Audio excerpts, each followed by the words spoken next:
देखिए, कोलकाता हाईकोर्ट ने ओबीसी आरक्षण नहीं बल्कि मुस्लिम आरक्षण को लेकर के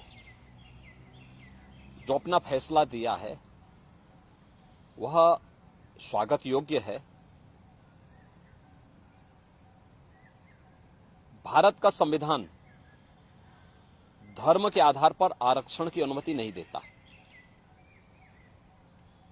वेस्ट बंगाल की मुख्यमंत्री टीएमसी की सरकार ने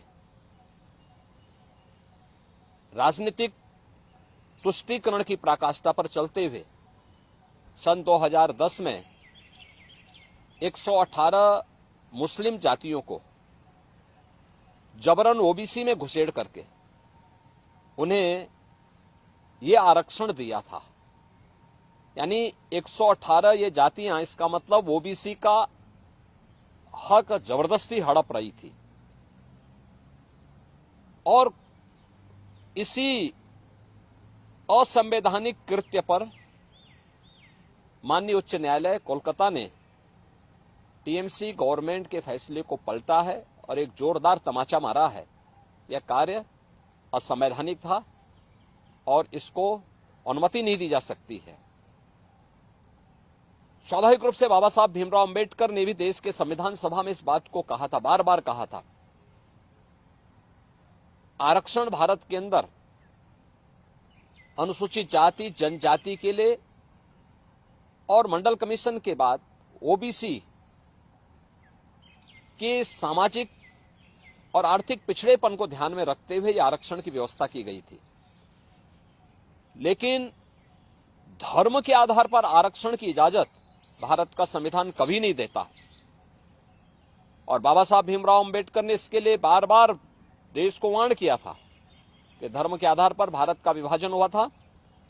हमें फिर से कोई ऐसी स्थिति नहीं पैदा करनी चाहिए जो उस देश को विभाजन की ओर धकेले। और मुझे लगता है कि यह फैसला एक नजीर बनना चाहिए। यह फैसला जो कर्नाटक के अंदर कांग्रेस की सरकार ने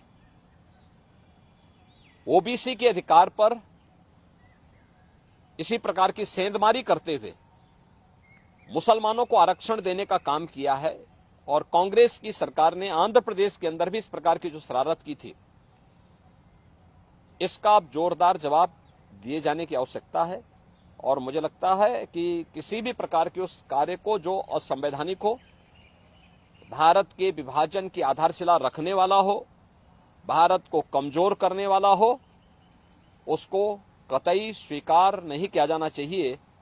देश की कीमत पर राजनीति की जो नीति चल रही है, खासतौर पर कांग्रेस और इंडी गठबंधन से जुड़े हुए दलों में जो होड़ लगी है, इस होड़ को पूरी तरह खारिज किया जाना चाहिए और इसको बेनकाब किया जाना चाहिए।